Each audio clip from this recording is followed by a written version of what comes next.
जा रही ये उम्र धीरे धीरे चली जा रही है उम्र धीरे धीरे चली जा रही ये उम्र धीरे धीरे धीरे चली जा रही है उम्र धीरे धीरे धीरे पल पल और आँखों पहर धीरे धीरे पल पल आटो पैर धीरे धीरे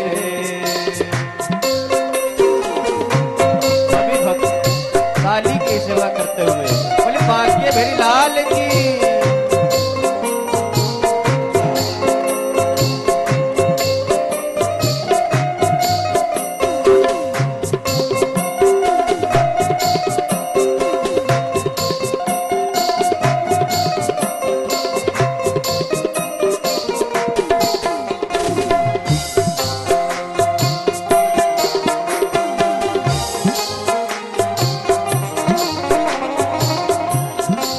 भजनकार कह रहा है प्रभु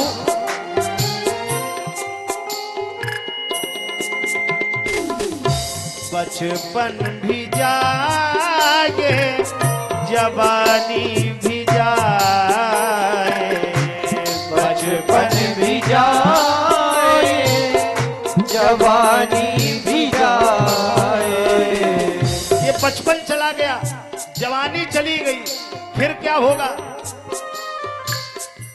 बचपन भी जाए जवानी भी जाए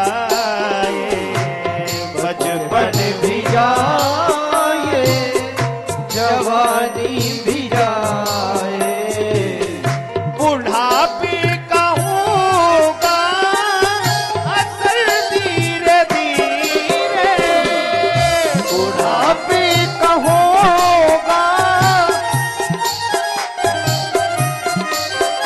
मीठी मीठी ताली बजाते हुए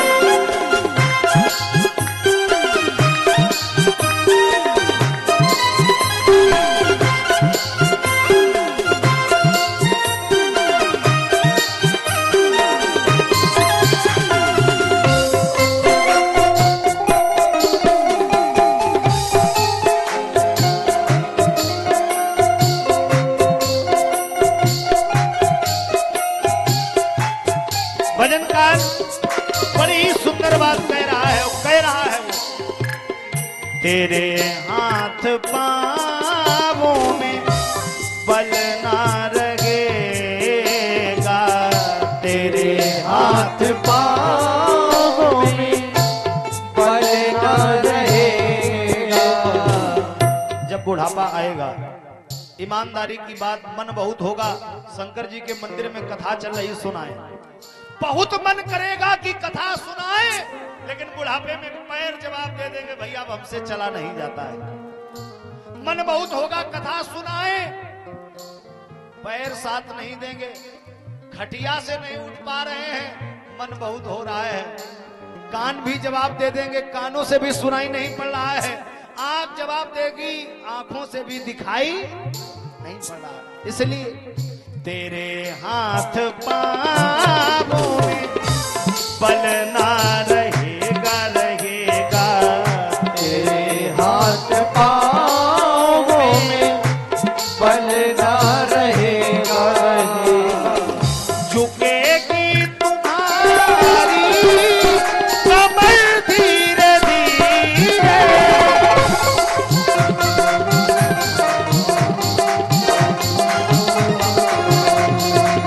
जय हो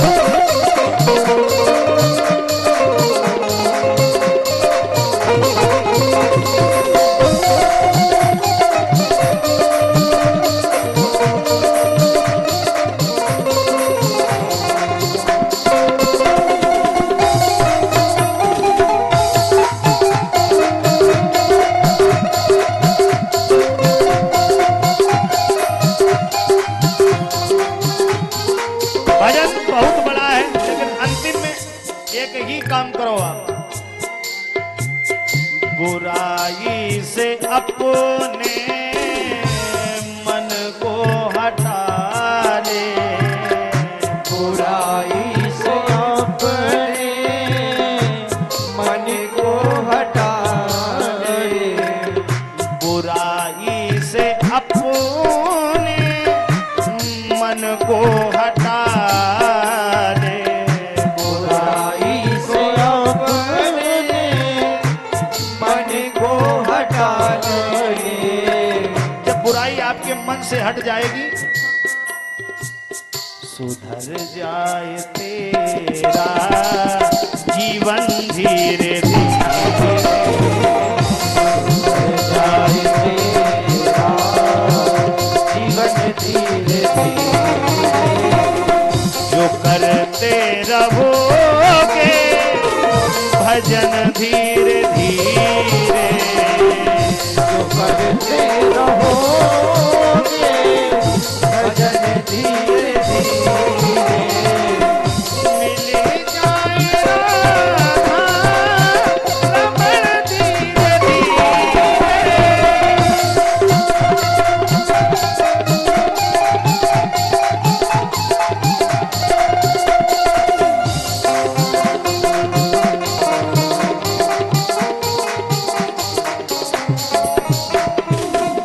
गोविंद भगवान की। इसलिए तेरे हाथ पाँवों में बल ना रहेगा, अरे झुकेगी तुम्हारी ये कमर धीरे धीरे। अवस्था ऐसे ही निकल जाएगी। इसलिए जितना भी हो सके एक घड़ी आधी में पुनियादि तुलसी संगत साधु की हरे कोटि अपराध। एक घड़ी का मतलब होता है 2.5 घड़ी का 1 घंटा, माने 24 मिनट ही 24 घंटे में भजन कर लो, कल्याण हो जाएगा। संसार के लोग बोले अगर 24 मिनट भजन कर लेंगे इतने में तो हम तालिक राम की 2 बार बाजार करके आ जाएंगे। बोले इतना नहीं हो पाएगा, और कम हो गया तो 12 मिनट कर लो। लोग बोले 12 मिनट भी बहुत है। गोस्वामी बाबा ने कहा 6 मिनट कर लो, लोग बोले ये भी बहुत है। गोस्वामी बाबा ने और कम कर दिया, बोले 3 मिनट ही भगवान का भजन कर लोगे तब भी कल्याण हो जाएगा। लेकिन क्या बताएं, हम आप सब बुढ़ापे के भरोसे में, सब बुढ़ापे में, सब सोचते बुढ़ापे में क्या, अभी बुढ़ापे में भगवान का भजन करेंगे। निवेदन यह है, अंत में भगवान का नाम मुख में आता नहीं है। जन्म जन्म मुनि यतन कराही और अंत राम कही आवत नहीं। एक बाबा थे, अंतिम समय उनका आ गया, बिल्कुल मरने की स्थिति में आ गए, कभी भगवान का नाम नहीं लिया। बच्चे कहते हैं बाबा मुख से बोलो सीताराम, तो बाबा सीताराम नहीं कहते। तो बच्चों ने जुगाड़ लगाई कि एक गांव में लड़का था जिसका नाम था सीताराम, उसको लाके खड़ा कर दिया। बच्चों ने पूछा बाबा इस बच्चे का नाम बताओ क्या है। बच्चों ने सोचा शायद गाँव इसको देख करके कह दे सीताराम नाम है। बच्चों ने पूछा बाबा ये बताओ इस बच्चे का क्या नाम है। तो बाबा बोले इस बच्चे का। लोग बोले हाँ हाँ इस बच्चे का क्या नाम है। तो बाबा भी कम नहीं, बोले ये लड़का हम जानते हैं। बोले हाँ ये पता जानते हैं, नाम बताओ क्या है। बोले ये तो प्यारे लाल का नाती है। अब समझो, प्यारे लाल का नाम ले लिया लेकिन सीताराम फिर भी नहीं कहा। इसलिए जन्म जन्म मुनि यतन कराही और अंत राम कही आवत नाही। सनकादिक महात्मा कह रहे नारद जी से, जिसने जीवन भर पाप ही पाप किया हो उसका भी तरण तारण भागवत जी की कथा से हो जाता है। अब बड़ी ही सुंदर चर्चा आ रही, बहुत ध्यान से सुनना। एक आत्मदेव नाम के ब्राह्मण हैं, अनुपम नगर एक गांव है, उस गांव में आत्मदेव नाम के एक पंडित जी रहते हैं। तुंग भद्रा तटे पूर्वम अभुतपत्तन मुत्तमम यत्र वर्णा सुधर्मेण सत्य सत्कर्म तत्परा। आत्मदेव नाम के पंडित जी हैं, सर्व वेद विशारदा, सारे वेदों का अध्ययन करने वाले, बहुत ज्ञानी हैं। सूर्य के प्रकाश के समान इनका ज्ञान है। इनकी पत्नी का नाम है धुंधुली। क्या नाम है? धुंधुली। अच्छा, जैसा नाम वैसा आचरण, जैसा खाओगे अन्न वैसा बनेगा मन, जैसा पियोगे पानी वैसी बनेगी वाणी, जैसा करोगे आहार वैसा बनेगा व्यवहार। अच्छा, नाम भी धुंधुली। धुंधुली का मतलब, धुंधुली माने जो बुद्धि से धुंध हो, जड़ हो, वो है धुंधुली। अच्छा, पंडित जी जितने ज्ञानी हैं धुंधली उतनी ही पीछे है। लेकिन क्या बताएं, इनके जीवन में सब कुछ है भैया, धन है, वैभव है, मकान है, दुकान है, सब कुछ है।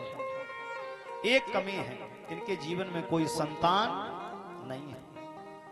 घर पर एक तुलसी का वृक्ष लगा है, उस तुलसी के वृक्ष में भी आज तक कभी भी हरी पत्तियां नहीं आई हैं। घर में एक गाय है, उस गाय ने भी आज तक ना किसी बछड़े को जन्म दिया है, नहीं तो बछिया को भी जन्म नहीं दिया है। अब तो पंडित जी बहुत विचार में लगे हैं कि वृद्धावस्था की ओर पहुंच रहे हैं, सब कुछ इनके जीवन में है परंतु कोई संतान नहीं है, दुखी है, बहुत दुखी है। अपार दुख है विधाता, तुमने हमको सब कुछ तो दे दिया, लेकिन हमारे मन में एक अभिलाषा है कि एक पुत्र हो जाए। बहुत ध्यान से सुनना चर्चा को। आत्मदेव जी सोचते हैं कि एक बेटा हो जाए तो हमारा जीवन ठीक हो जाए, एक पुत्र हो जाए, एक पुत्र हो जाए, एक पुत्र हो जाए, रटन लगा ली। बार बार विधाता की याद करते हैं, परमात्मा ऐसी हमसे कौन सी गलती हो गई जिस गलती की सजा आप हमें दे रहे हो। हमारे घर पर कोई पुत्र नहीं है, गाय ने भी बछड़े को जन्म नहीं दिया है, घर में आंगन में लगा तुलसी का वृक्ष भी आज तक इसमें हरी पत्तियां नहीं आई हैं, एक पुत्र हो जाए। देखो मैया, ब्रह्मा जी ने सबको सब कुछ दे दिया, लेकिन 6 चीजें अपने पास में रखी। सुनो भरत भाभी प्रबल, बिलख कहो मुनिनाथ। पहला हानि, दूसरा लाभ, तीसरा जीवन, चौथा मरण, पांचवा जस और छठवां अपयस। हानि लाभ जीवन मरण जस अपजस विधि हाथ।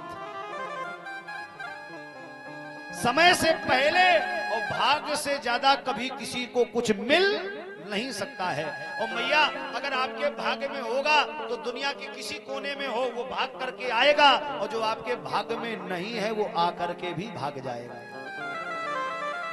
आत्मदेव सोच रहे हैं एक बेटा हो जाए, एक बेटा हो जाए। अब तो ऐसा निश्चय बना लिया मैया कि आज मरने की स्थिति पे आ गया। अगर हमारे बेटा नहीं हुआ तो ये जीवन भी बेकार है, मैं अपने आप को समाप्त कर लूंगा, मैं मर जाऊंगा, मैं मिट जाऊंगा।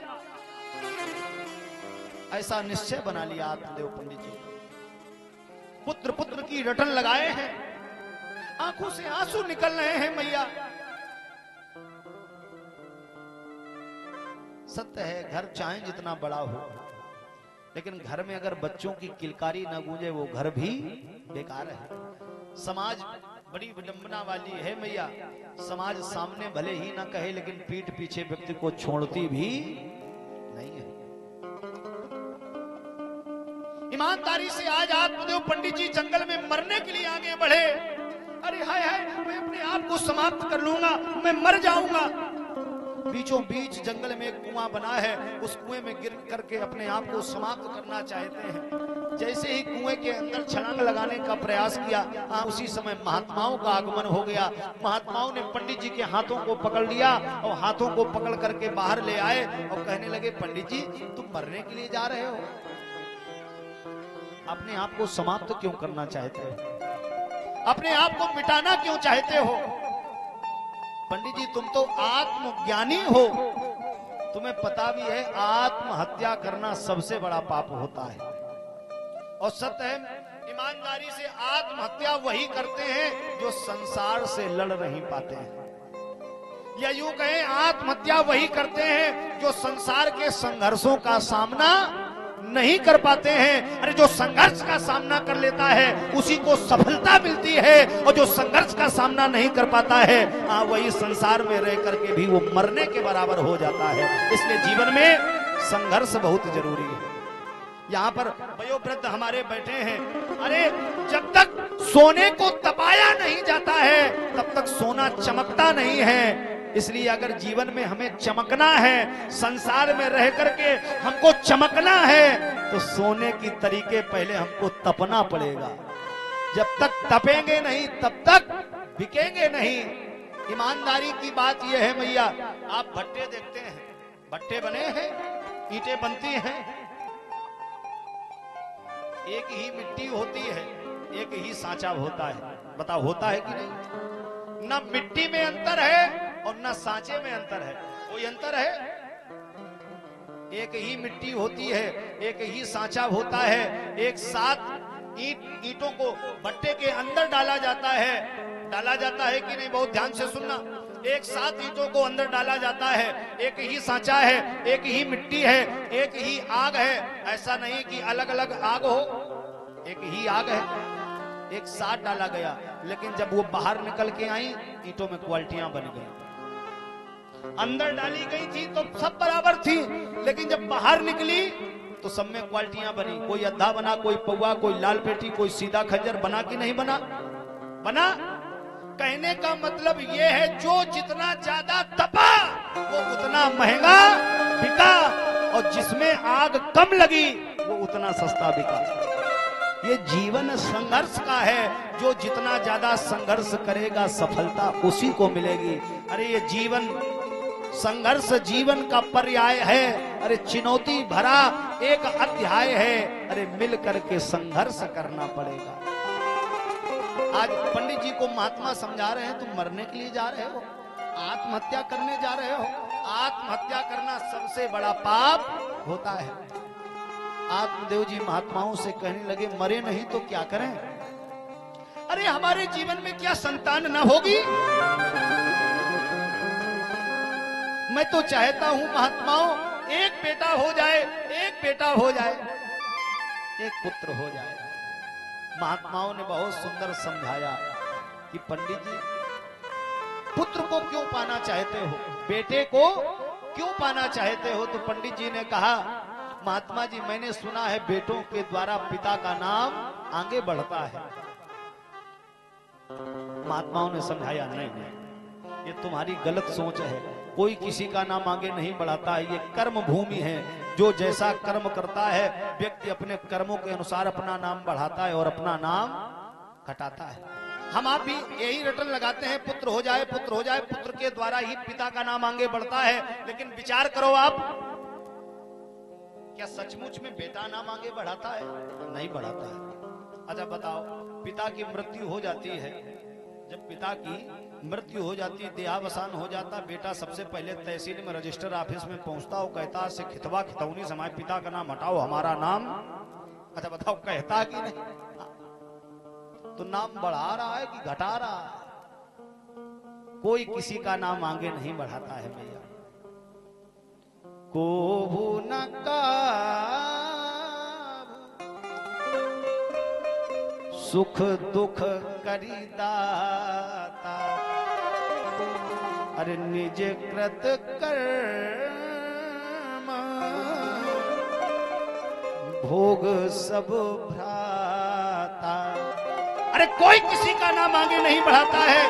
व्यक्ति अपने कर्मों के अनुसार अपना नाम बढ़ाता है और अपना नाम घटाता है। यदि समाज में आपने संघर्ष किया है, आपने मेहनत की है, परिश्रम किया है, तो आपका नाम लिया जाएगा। और आपने अगर मेहनत ही नहीं की, परिश्रम ही नहीं किया, तो फिर संसार में तुम्हारा नाम उजागर होने वाला नहीं है। महात्माओं ने समझाया, बेटों से नाम आगे नहीं बढ़ता है राजन, ये धोखा है। यह तो कर्मों की खेती है, जो बोएगा सो पाएगा। और कर्मों से मुक्ति दिलाने में बेटा क्या साथ निभाएगा। कोई किसी का नाम आगे नहीं बढ़ाता है। महात्मा समझा रहे हैं, कर्मों का बोझ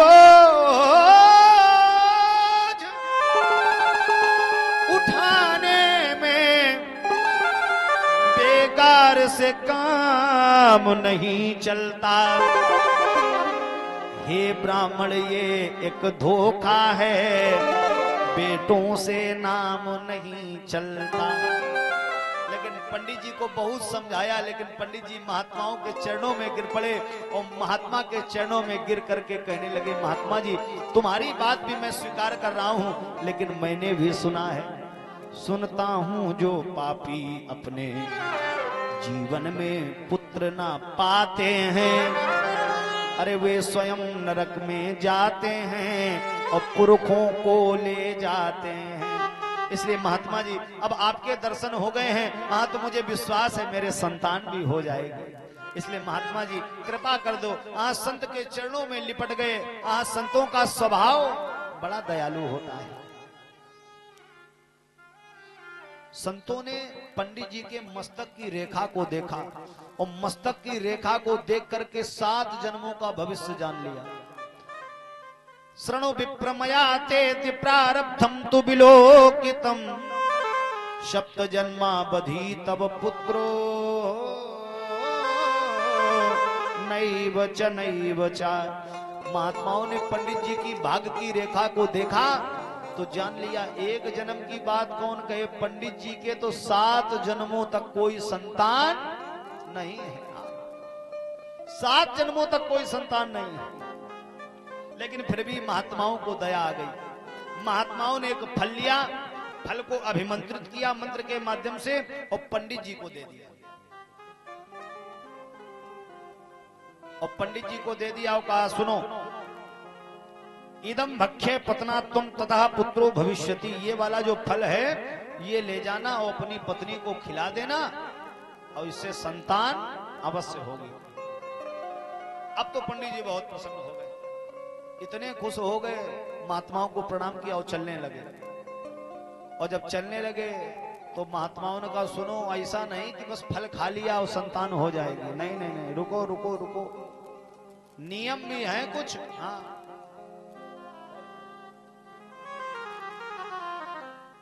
नियम भी है कुछ। पंडित जी ने कहा कैसे नियम?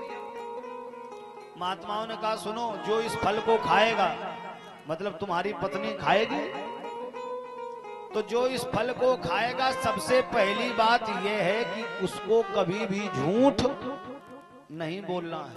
अब पंडित जी ने सोचा फिर फंस गए। महात्मा जी कह रहे जो इस फल को खाएगा उसको झूठ नहीं बोलना। वो पत्नी माने हमारी देवी जी ऐसी हैं कि आज तक उसने सही बोले नहीं। बड़ी गड़बड़ बात है। महात्माओं ने कहा एक काम करना पड़ेगा, जो इस फल को खाएगा उसको एक टाइम भोजन करना है, एक वक्तम तू भोजनम, एक टाइम भोजन करना पड़ेगा। पंडित जी ने कहा फिर फंस गए। महात्मा जी कह रहे हैं एक टाइम भोजन करें, हमारी देवी मैया जो हैं पत्नी है, ऐसी समस्या, वो सुबह उठती है खाती है, दोपहर में खाती है, शाम को मौका मिलता है शाम को खाती, रात में तो खाती, रात में 12-1 बजे नींद खुल जाए तो फिर खाती है, तो खाती ही रहती है। अब पंडित जी ने कहा महात्मा जी जैसे फल हमारी पत्नी खा ले और जितने नियम हम कर लें, अगर महात्माओं का ऐसे काम बनने वाला नहीं है। अच्छा हमें लगता है कोई कितना भी बड़ा दरोगा हो, कलेक्टर हो, मजिस्ट्रेट हो, दुनिया को तो डरा सकता है, लेकिन जैसे वो घर में आएगा तो देवी जी के सामने वो भी शांत हो जाएगा। बिल्कुल निश्चित है। चाहे जितना बड़ा दरोगा हो, जज हो, वो भी देवी मैया पत्नी के सामने हाथ जोड़े खड़े मिलेगा। एक बार एक लड़के का विवाह हुआ, तो लड़के का जब विवाह हुआ भैया, तो गांव के लोग उससे मिले, बोले ये बताओ शादी के पहले तो बहुत शेर बनते थे, अब जब से शादी हो गई तब से तुम्हारी शेरगिरी निकल गई है। घर के बाहर आते हो तो शेर बन करके आते हो, जैसे घर के अंदर जाते हो तो चूहा बन जाते हो, है? ये क्यों? तो लड़के ने बड़ी सुंदर बात कही, देखो भैया ऐसा है, शेर हम घर के अंदर भी रहते हैं और घर के बाहर भी रहते हैं। शेर हम घर के अंदर भी रहते हैं, घर के बाहर भी रहते हैं, बस अंतर ये जब जैसे घर के अंदर जाते हैं तो हमारे ऊपर शेरा वाली सवार हो जाती है। बड़ी समस्या है, तो डरना पड़ता है। गृहिणी कहा गया है माताओं को, क्या कहा गया? गृहिणी। तो इनसे डरना भी जरूरी है। आज पंडित जी बड़े प्रसन्नता के साथ में जा रहे हैं, बहुत प्रसन्न है। घर में पहुंचे तो आवाज लगाई, देवी दरवाजा खोलो, देवी दरवाजा खोलो। अब तो दरवाजा खोला। धुंधली ने सोचा हमें लगता उतनी देर से पंडित जी जो है खटखटा रहे हैं, हमें लगता 14 तोला का हार बनवा के लाए। गेट खोला, हाँ उतनी देर से क्यों दरवाजा खटखटा रहे हो? अरे देवी बहुत सुंदर चीज तुम्हारे लिए लेके आए हैं। हाँ, धुंधली बहुत प्रसन्न हो गई, हमें लगता अब पक्का पता है कि हार ही बनवा के लाए हैं। अच्छा दिखाओ तो क्या लाए हो? तो पंडित जी ने जेब से एक सेव निकाल के रख दिया। देखो देवी तुम्हारे लिए हम फल लेकर के आए हैं, सुंदर फल है, इस फल को खाओ। फल लेके आए। धुंधली ने कहा इस फल के लिए उतनी देर से गेट खटखटा रहे थे, हमने तो सोचा कि तुम हमारे लिए 14 तोला का हार बनवा के लाए होगे। ये वाला फल, बस इस फल के लिए उतनी देर से गेट खटखटा रहे हो। अरे धुंधली ये कोई साधारण फल नहीं है, ये महात्माओं का दिया हुआ प्रसाद है। इसको जब खाओगी तो इसके खाने से संतान अवश्य होगी। अच्छा उस समय धुंधली की बहन भी आई हुई थी, तो ये फल लेकर के अपनी बहन के पास में पहुंची और बहन के पास में जाकर के कहने लगी, सुनो बहन, देखो तुम्हारे जीजा जी भी कमाल करते हैं। कोई महात्मा फल उठा करके दे देता है और ये लेकर के आ जाते हैं, बताओ क्या फल खाने से कहीं संतान होती है? बहन ने समझाया ये महात्माओं का प्रसाद है, खा लोगी तो क्या घट जाएगा, अगर संतान होनी होगी तो हो जाएगी, नहीं होने की तो कोई बात नहीं, फल खा लो। धुंधली कहती कि तुम नहीं जानती हो, तुम नहीं जानती हो हम फल खाएंगे तो क्या होगा।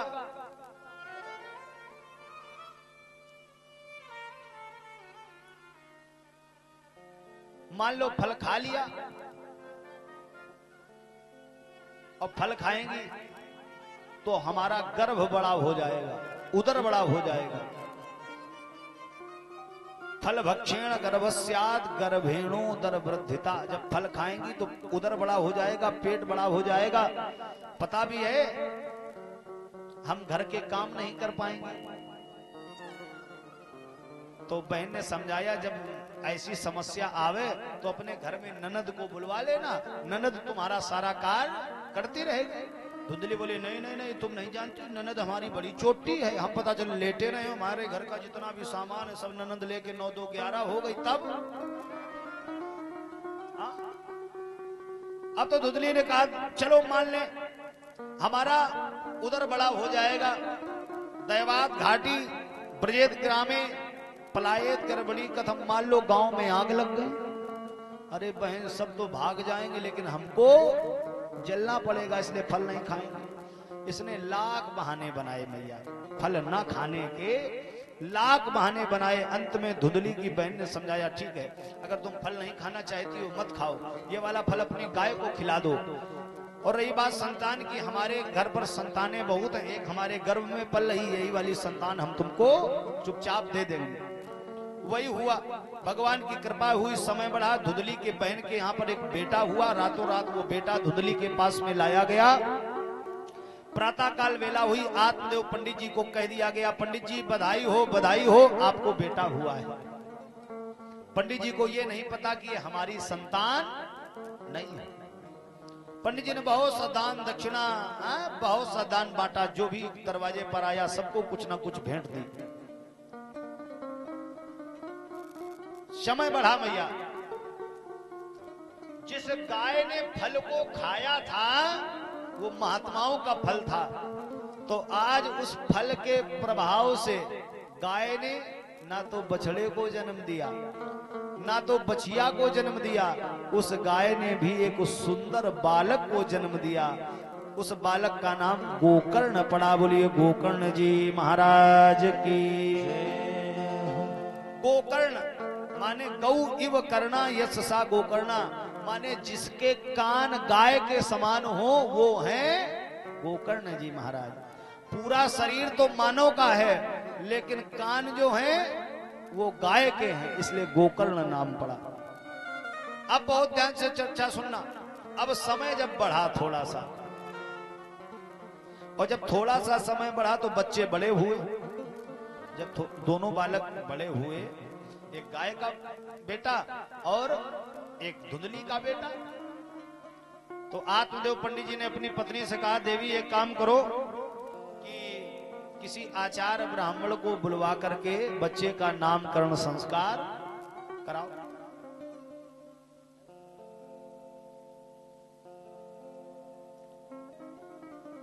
पहले बालकों का जब जन्म होता था तो आचार्य ब्राह्मणों को बुलवा करके बच्चों का नामकरण संस्कार कराया जाता था। यहाँ पर हमारे पितातुल्य बुजुर्गगण हैं, सब जानते हैं।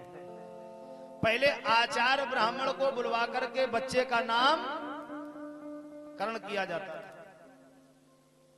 अच्छा, अब ये बताओ, पहले बच्चे होते थे घर में, अब कहाँ होते हैं? थोड़ा तेज बोला करो। कहाँ होते हैं? अस्पताल में। अब बताओ, अस्पताल में कहाँ पंडित जी धरे? अच्छा बताओ, वहां तो दो चीजें, डॉक्टर और सुई। डॉक्टर ने सुई लगाई, बच्चे का नाम सूजालाल, तो बड़ी समस्या है।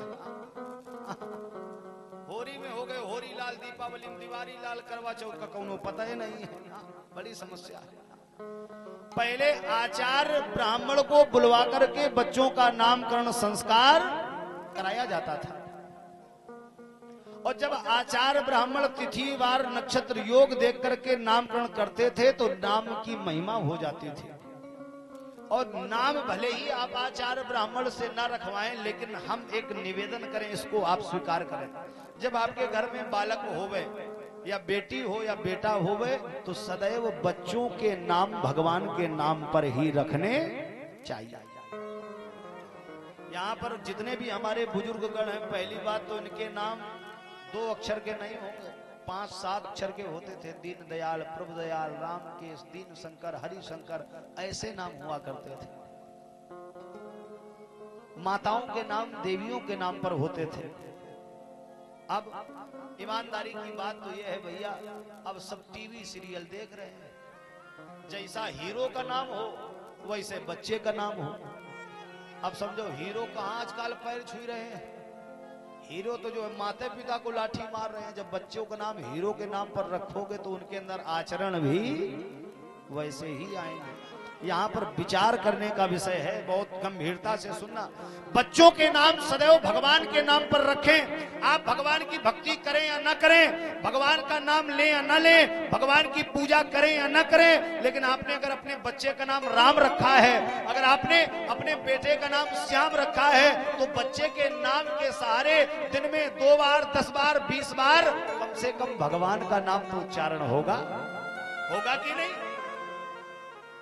आप भगवान की पूजा करो या न करो, भगवान का सत्संग करो या न करो, लेकिन अगर आपने अपने बेटे का नाम राम रखा है, अगर आपने अपने बेटे का नाम श्याम रखा है, तो आप को जब भूख लगेगी तो आप अपने बेटे को बुलाएंगे, अरे बेटा राम मुझे भूख लगी है, भोजन ले आओ। अरे बेटा श्याम मुझे प्यास लगी है, पानी ले आओ। अरे बेटा राम मुझे आंखों से दिखाई नहीं पड़ रहा है, चश्मा ले आओ। बेटा राम मुझे प्यास लगी है, पानी ले आओ। मैं दावे के साथ में कह सकता हूँ, यहाँ पर विद्वत समाज विराजमान है। आपका बेटा राम आपको पानी दे या न दे, आपका बेटा श्याम आपको भोजन दे या न दे, आपका बेटा कृष्ण आपको चश्मा दे या न दे, लेकिन मैं विश्वास के साथ में कहता हूं, अपने नाम की लज्जा को बचाने के लिए वो अयोध्या से आएगा, मथुरा से आएगा और आपको जल पिलाएगा। बिल्कुल सत्य, इसमें कोई संदेह नहीं। इसलिए नाम की महिमा है। जब नाम अच्छे होंगे तो बच्चे के अंदर आचरण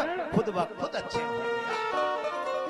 अरे हम उस देश में रहते हैं जिस देश में गंगा बहती है। अरे बच्चे के नाम के सारे कम से कम भगवान का नाम तो उच्चारण होता रहेगा। इसलिए नाम की महिमा, नाम सदैव अच्छे होने चाहिए।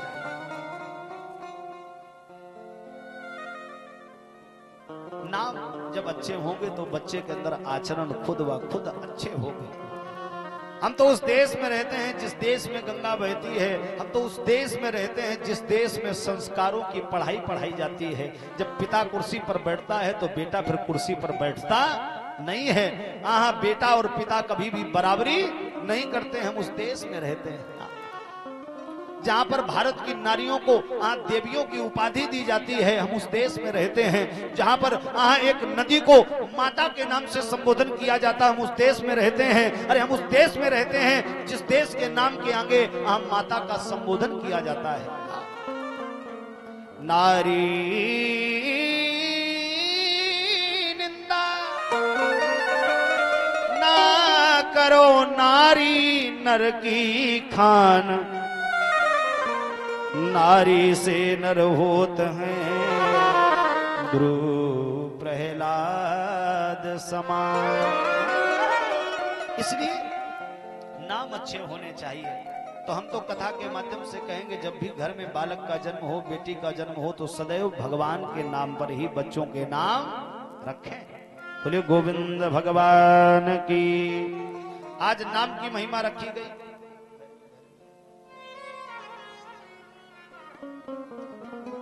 बोलिए गोविंद भगवान की। एक बार ताली बजा करके हमारे संग सभी लोग बोले और कहें, नाम मेरी राधा रानी का, अरे जिस जिसने गाया है। ताली बजा करके बोले, नाम मेरी राधा रानी का जिस जिसने गाया है, बांके बिहारी ने उसे अपना बनाया है। बांके बिहारी ने उसे अपना बनाया है। बांके बिहारी ने ऐसे नहीं, मीठी मीठी ताली की सेवा करते हुए। नाम मेरी राधा रानी का जिस जिसने गाया है। नाम मेरी राधा रानी का जिस जिसने गाया है। बांके बिहारी ने अपना बनाया है। बांके बिहारी ने उसे अपना बनाया है। जय हो, हरि बोल।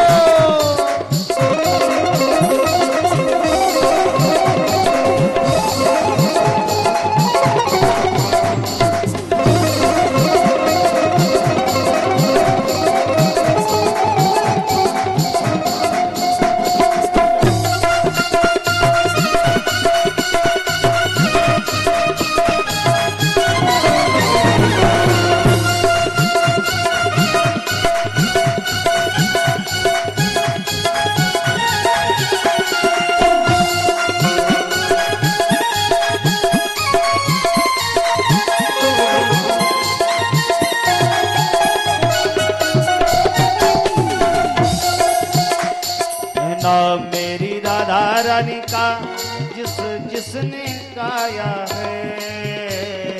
नाम मेरी राधा रानी का जिस जिसने गाया है। बांके बिहारी ने मुझे अपना बनाया है। बांके बिहारी ने उसे अपना बनाया। ऐसे नहीं, हाथ ऊपर करिए सभी लोग, ऐसे सभी लोग आगे पीछे जितने भी हैं, और कहें जय राधे जय राधे, जय श्री कृष्णा बोलो जय राधे। जय राधे जय राधे, जय श्री कृष्णा बोलो जय राधे। राधे जय राधे, जय श्री कृष्णा बोलो जय राधे। ताली बजाते हुए हरि बोल।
रानी का सदा देता सहारा है।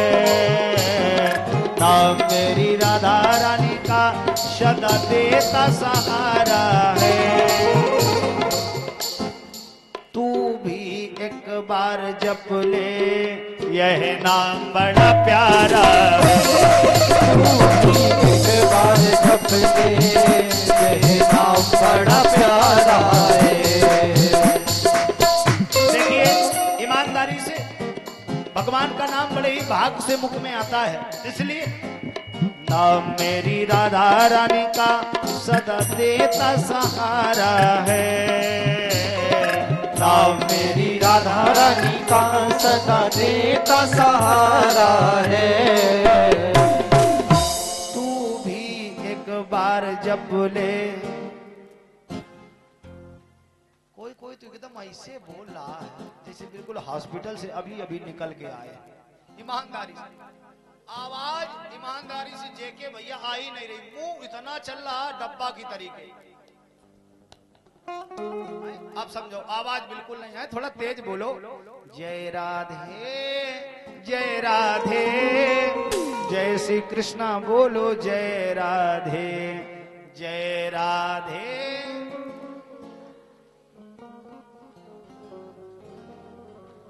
जय राधे ऐसे ऐसे बोलोगे भाई, हाँ थोड़ा बोलो, लगे तो भक्त बोल रहे हैं। जय राधे जय राधे जय श्री कृष्णा बोलो जय राधे जय राधे। अब लगा है कुछ भक्त बैठे हैं। अच्छा हमारे भाइयों की आवाज इन तक आ ही नहीं रही हमारे पास तक, आप लोग भी बोले। नाम मेरी राधा रानी का सदा देता सहारा है। नाम मेरी राधा रानी का सदा देता सहारा है। तू भी एक बार जप ले यह नाम बड़ा प्यारा है। तू भी एक बार जप ले यह नाम बड़ा प्यारा है। जय राधे जय श्री कृष्णा बोलो जय राधे जय राधे जय राधे जय श्री कृष्णा बोलो जय राधे।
भजन बहुत बड़ा है लेकिन अंतिम लाइन सभी लोग कहें। राधा राधा नाम वाली फेरी जिसने माला है। राधा राधा नाम वाली फेरी जिसने माला है। उस पर रीझ गया मेरा मुरली वाला है। उस पर रीझ गया मेरा मुरली वाला है। नाम मेरी राधा राधा नाम वाली फेरी जिसने माला है। राधा राधा नाम वाली फेरी जिसने माला है। उस पर रीझ गया मेरा मुरली वाला है। उस पर रीझ गया मेरा मुरली वाला है। जय राधे जय श्री कृष्णा बोलो जय राधे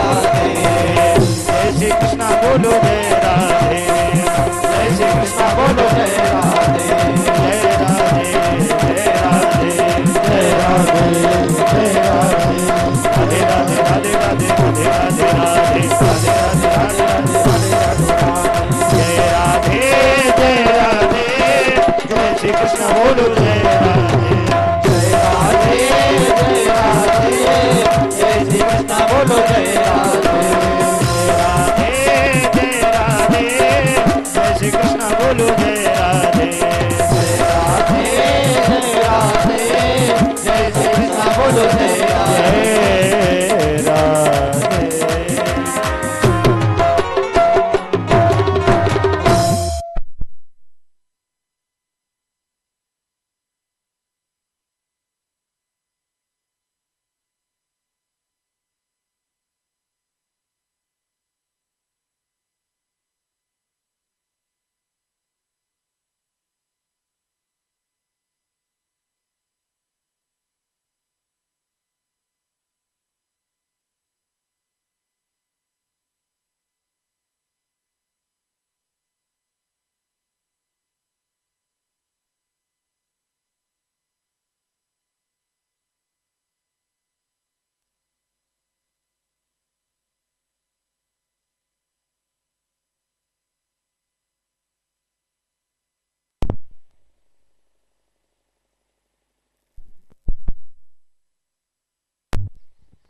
श्री राम।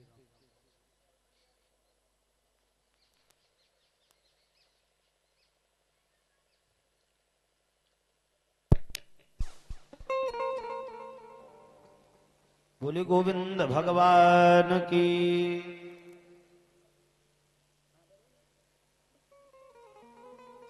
आज आत्मदेव पंडित जी ने धुंधली से पूछा कि देवी बच्चे बड़े हो गए हैं, बच्चों का नामकरण संस्कार कराना है। धुंधली ने कहा देखो बेटा हमारा हुआ है तो किसी पंडित को बुलाने की आवश्यकता नहीं है। हमारा नाम है धुंधली तो हमारे बेटे का नाम है धुंधकारी, नाम स्वतः रख लिया। हमारा नाम धुंधली तो हमारे बेटे का नाम धुंधकारी। लेकिन पंडित जी ने जो गाय का बालक हुआ था उस गाय के बालक के लिए ज्योतिषियों को बुलवाया और ज्योतिषियों ने उस बालक का नाम गोकर्ण रखा।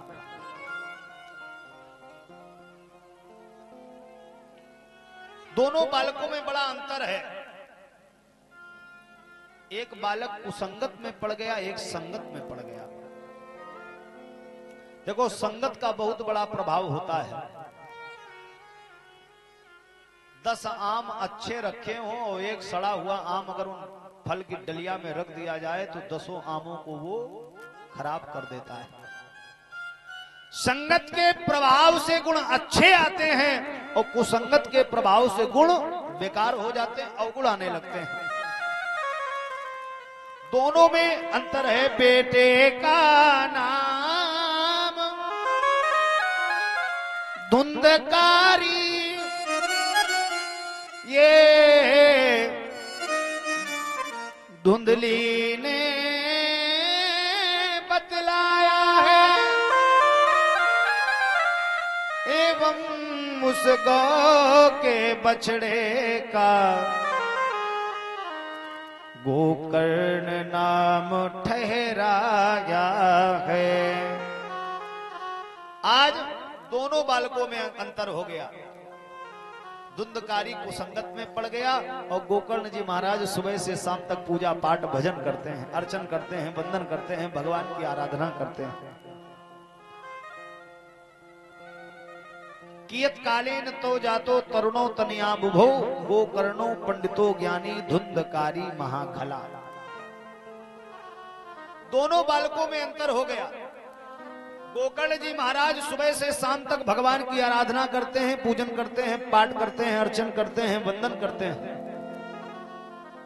लेकिन धुंधकारी छोटे से ही द्यूत क्रीड़ा करता है। द्यूत क्रीड़ा माने जुआ खेलता है। जुआ खेलता है, मदिरा का पान करता है, वैश्या प्रवृत्ति करता है।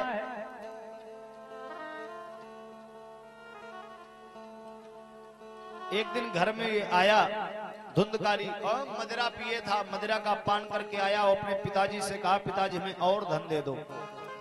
पंडित जी ने कहा अब जितना धन था बेटे सब तुमको दे चुके, अब तुम्हें हम कहां से दे दें, अब धन तुम्हें हम कहां से दे दें, जितना था सबका सब तो तुम्हें दे चुके हैं।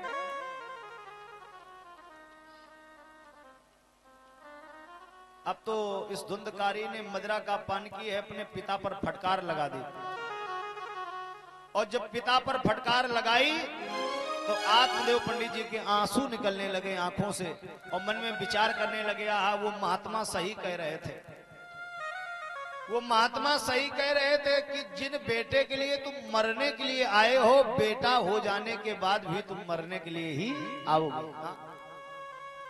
देखो भैया ये तो सत्य है, अगर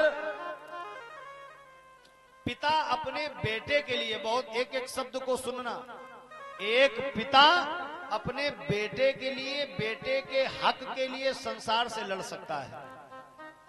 एक पिता अपने बेटे के लिए संसार से लड़ सकता है, लेकिन जब वही बेटा अपने पिता को गाली दे मारे तो फिर वो पिता किसके पास में जाए।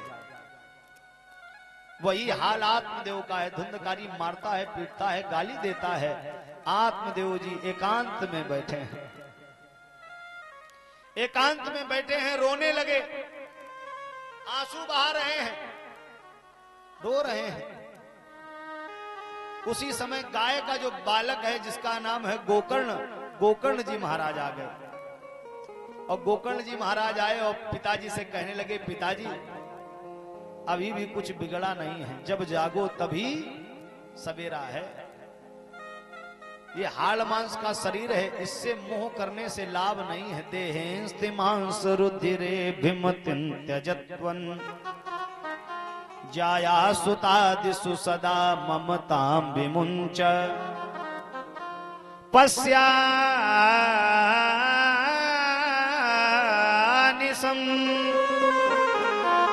जगदिदं क्षणभंगनिष्ठं वैराग राग रसिको भव भक्ति निष्ठा। अभी भी पिताजी कुछ बिगड़ा नहीं है। जिस शरीर को आप अपना मान बैठे हो ये आपका नहीं है, ये परमात्मा का दिया हुआ है। इसलिए सबका त्याग कर दो और भगवान की आराधना करो, इसी में भलाई है। गोकर्ण जी ने समझाया। गोकर्ण जी कह रहे हैं खून का गारा बनाया। ये काहे का गारा है? बोले खून का गारा बनाया और ईंट जिसमें हड्डियां और चंद्र श्वासों पर टिका है ये ख्याले आसियां। ये शरीर भी, ये शरीर रूपी जो बिल्डिंग है ये भी टूट जाएगी।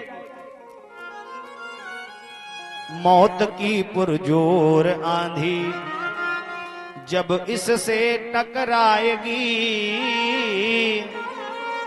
तो देख लेना ये इमारत खाक में मिल जाएगी। खाक का पुतला बना है कहाँ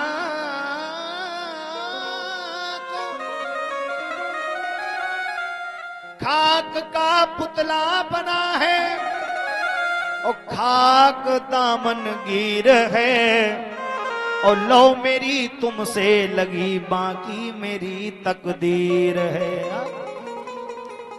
अभी भी पिताजी कुछ बिगड़ा नहीं है। वन चले जाओ। अब तो हमारे आपके मध्य में नहीं है, आप लोगों ने शायद सुना हो मोबाइल पर। राजेश्वरानंद जी महाराज बड़ा सुंदर भाव कहते थे, अब हमारे आपके मध्य में नहीं है, भगवान के चरणों में विलीन हो गए। मोहम्मद राजेश्वरानंद जी महाराज बहुत अच्छी राम कथा कहते थे। आज भी आप उनको मोबाइल में सुनेंगे, वो आनंद आपको मिलेगा। बड़ा सुंदर भाव कहते थे। रे मन मुसाफिर निकलना पड़ेगा और काया कुटी खाली करना पड़ेगा। अरे चमड़े के तन को अरे तू क्या संभाले और जब तक तुझे घर का मालिक ना निकाले। फिर इसका किराया भी भरना पड़ेगा। अच्छा बताओ, काहे का बिल नहीं दे रहे हो? बिजली का बिल तो दे रहे हो, गाड़ी की किस्तें तो दे रहे हो। अच्छा बताओ, हर चीज का आप दे रहे हो कि नहीं? खेत में पानी लगा रहे हो, उसका बिल अलग दे रहे हो। सड़क से चल रहे हो, सड़क का बिल अलग दे रहे हो। टूल टैक्स दे रहे हो, हर जगह पर टैक्स दे रहे हो। बिजली का टैक्स दे रहे हो। सूर्य भगवान इतना प्रकाश दे रहे हैं, इनको कभी टैक्स दिया? भगवान ने मानव तन दिया, इनको कभी टैक्स दिया? इन भगवान ने ये जो आंखों, ये दो बल्ब लगाए हैं, इनका बिल कभी दिया? इतना सुंदर शरीर पाया, इसका बिल दिया? मकान बनवाते हैं, मिस्त्री को रुपए देते हैं। जिस परमात्मा ने ये बिल्डिंग बनाई, इसका रुपए दिया? नहीं दिया। इसका रुपए नहीं देना है। इसका अगर कर्ज आपको अदा करना है तो सिर्फ है भक्ति। दिन में 2 बार ही भगवान का नाम ले लोगे तब भी कल्याण हो जाएगा। इसलिए चमड़े के तन को तू क्या संभाले, जब तक तुझे घर का मालिक ना निकाले। फिर इसका किराया भी भरना पड़ेगा, ओ काया कुटी खाली करना पड़ेगा। आएगा नोटिस, जब वहां से निमंत्रण आएगा, चलने का समय आएगा, आएगा नोटिस, अरे जमानत न होगी, और पल्ले में गर कुछ अमानत न होगी। फिर हो के कैद तुझे चलना पड़ेगा, और काया कुटी खाली करना पड़ेगा। और अम्मी मेरी न मानो, अरे यमराज तो मनाएंगे, और तेरा कर्म दंड मार मार भुगताएंगे। फिर लेकर जन्म तुझे मरना पड़ेगा, और काया कुटी खाली करना पड़ेगा। आज जैसे ही गोकर्ण जी ने समझाया, पिताजी अभी भी कुछ बिगड़ा नहीं है, तो आत्मदेव पंडित जी ने किया क्या? घर का त्याग किया, वन में भगवान की आराधना करने के लिए चले गए। गोकर्ण जी पूजा पाठ में चले गए। अब घर में कौन बचा? धुंधली और उसका बेटा धुंधकारी। अब बहुत ध्यान से सुना, देखो माता पिता में बहुत बड़ा अंतर होता है। माता से बेटा डरता नहीं है, माता से बेटा डरता नहीं, लेकिन पिता से बेटा बहुत डरता है। आप कहेंगे कैसे? तो आप ही बताओ। अच्छा कहो माँ, बोलो हमें सब कहो माँ। जब माँ कहोगे तो मुंह खुल जाएगा। अच्छा खुलेगा कि नहीं? कहो माँ तो माँ कहोगे मुंह खुल जाएगा। कहो बाप तो मुंह बंद। इससे बढ़िया उदाहरण कोई है ही नहीं। हाँ, माँ कहो तो मुंह खुल जाएगा। माँ के सामने बच्चा बहुत बोलता रहेगा, लेकिन अगर बाप आ गए सामने तो चुप। फिर तो वो धीमे से कहेगा माता जी, मम्मी मम्मी तुम ही पापा से कहो। बड़ी समस्या है। तो बेटा पिता से डरता है, माता से प्रेम करता है, इतना डरता नहीं है। जब धुंधकारी के पिता वन की ओर चले गए तो इसको और आजादी मिल गई। पहले मदिरा पीता था तो वैश्या प्रवृत्ति करने के लिए जाता था। अब आता है, मदिरा का पान करता है, अपनी माता धुंधली को बहुत मारता है, पीटता है। लेकिन धुंधली पश्चाताप की अग्नि में जल रही है। धुंधली विचार कर रही है, हमने बहुत बड़ी गलती कर दी, अपने पति को कभी बताया ही नहीं कि ये बेटा हमारा नहीं है। इसलिए अब पछताए होत का जब चिड़िया चुन गई खेत, फिर पश्चाताप करने से कोई लाभ मिलने वाला नहीं है। पश्चाताप की अग्नि में ये जलने लगी। अब एक दिन ये रात्रि में धुंधकारी आया, अपनी माता धुंधली को बहुत मारा पीटा। तो आज घर के समीप में एक अंधा कुआं था, उसी कुएं में जाकर के धुंधली ने अपने प्राणों का प्राणांत कर लिया। अब घर में बचा सिर्फ धुंधकारी। जब माता पिता जीवित थे तब ये वैश्याओं के घर जाता था। माता पिता की मृत्यु हो जाने के बाद में इसने किया क्या? माता पिता की मृत्यु हो जाने के बाद में इसने अपने घर पे ही वैश्याओं को ले आया, वैश्या प्रवृत्ति करने लगा।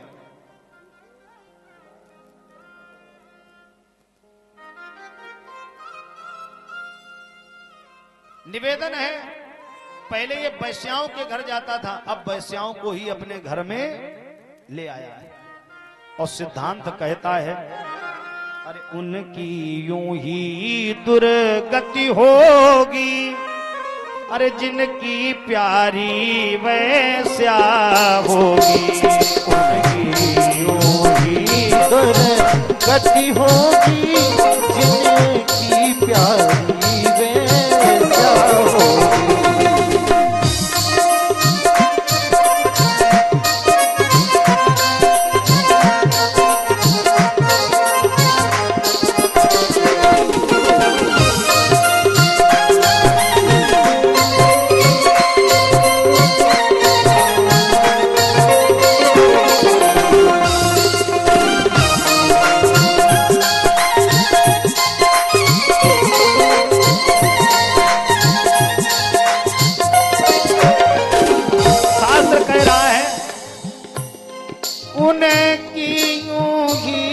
दुर्गति होगी, उनकी यूं ही दुर्गति होगी, जिनकी प्यारी वैश्या होगी। जिनकी प्यारी वैश्या होगी। जो सगे बाप की सगी नहीं, जो सगे बाप की सगी नहीं, वह और किसी की क्या होगी।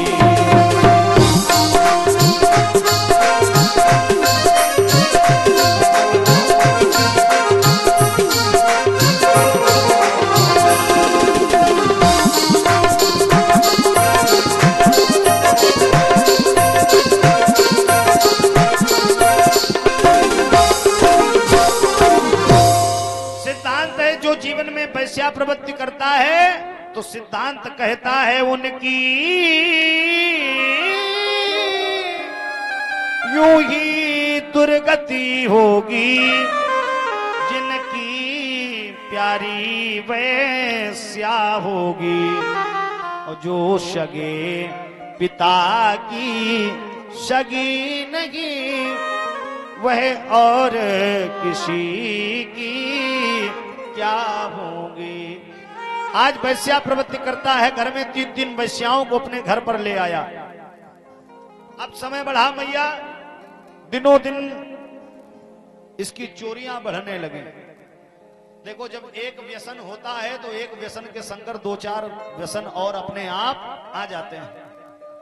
पहले मदिरा पीता था, मदिरा पीने लगा तो इसने सोचा मदिरा के लिए रुपए कहां से आए, तो फिर चोरी सीख गया। अब चोरी में ज्यादा धन आने लगा तो इसने सोचा कि ये मदिरा का पान भी करते हैं, तो फिर ये जुआ खेलने लगा। मदिरा का पान करने लगा, जुआ भी खेलने लगा, चोरी भी करने लगा और वैश्या प्रवृत्ति भी करने लगा। एक दिन वैश्याओं ने मन में विचार किया, आपस में वार्ता की कि बहन, ये बहुत बड़ा चोर हो गया है, अगर कभी ये पकड़ा गया तो ये तो पकड़ ही जाएगा, और जब पकड़ जाएगा तो ये हमारा नाम भी बोल देगा। इसलिए एक बहन ने समझाया, एक काम करो, इसका भी गोविंदाय नमो नमः, इसको भी समाप्त कर दो। एक ने कहा अभी नहीं समाप्त करो। क्यों? बोले इसको पहले बहुत बड़े राजा के यहाँ पर चोरी करने के लिए भेजो। जब बहुत सा धन चुरा करके, सोना चांदी आभूषण चुरा करके लावे तो इसको समाप्त कर देंगे, और जितना धन होगा सब आपस में बांट लेंगे। और वही हुआ। इसको एक बहुत बड़े राजा के यहाँ पर चोरी करने के लिए भेजा गया। बहुत बड़े राजा के यहाँ पर चोरी करके आया तो वैश्याओं ने नाना प्रकार के व्यंजन थाली में परोसे, मदिरा का पान कराया, मदमस्त कर दिया। इसको एक खटिया में लिटा करके, पलंग में लिटा करके इसके हाथों को पैरों को बांध दिया।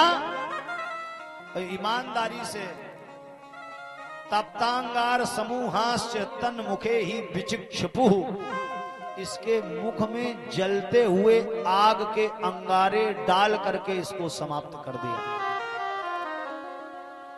ये कर्म भूमि है, जैसा करोगे वैसा भरोगे। पेड़ यदि बबूल का लगाओगे तो आम मिलने वाले नहीं है। जैसा कर्म करोगे, कर्म के अनुसार ही आपको फल भोगना पड़ेगा। कहा गया है जो जस कर ये सो तस फल चाखा, कर्म प्रधान विश्व करी राखा।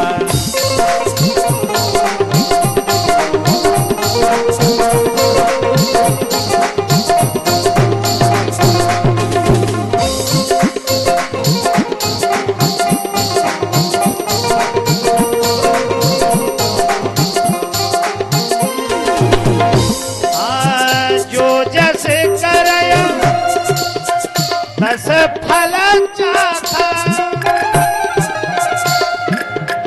कर्म प्रधान विश्व करी राखा।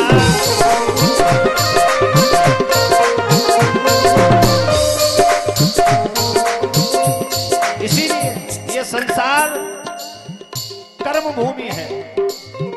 जो जस करे सो तस फल चाखा, जो जस करे सो तस फल चाखा।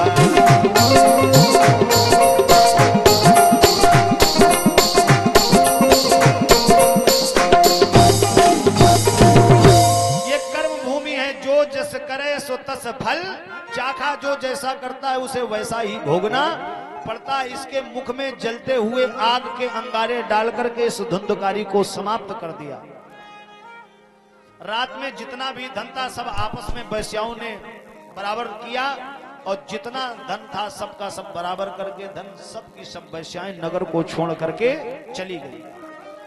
ये बात गोकर्ण जी को पता चली कि हमारे भाई की मृत्यु हो गई, तो भाई का गया जी में जाकर के गोकर्ण जी ने अपने भाई धुंधकारी के नाम का पिंडदान किया।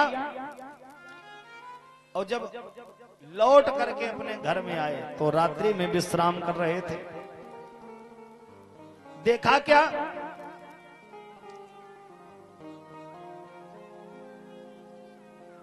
रात्रि में गोकर्ण जी महाराज अपने घर में सो रहे थे। देखा क्या, कभी कभी कोई गोकर्ण जी के सामने वायु के आकार में प्रकट हो जाता है। सकरन मेधा सकृत हस्ती कभी बकड़े के रूप में आ जाता है, तो कभी वायु के आकार में आ जाता है, तो कभी प्रेत के रूप में आ जाता है। गोकर्ण जी ने लिया कमंडल से जल, अभिमंत्रित किया, उस प्रेत के ऊपर छोड़ा और गोकर्ण जी ने पूछा आप अपना परिचय बताओ, आप हमें परेशान क्यों कर रहे हो। तब वो प्रेत कहने लगा कि मैं कोई और नहीं हूं।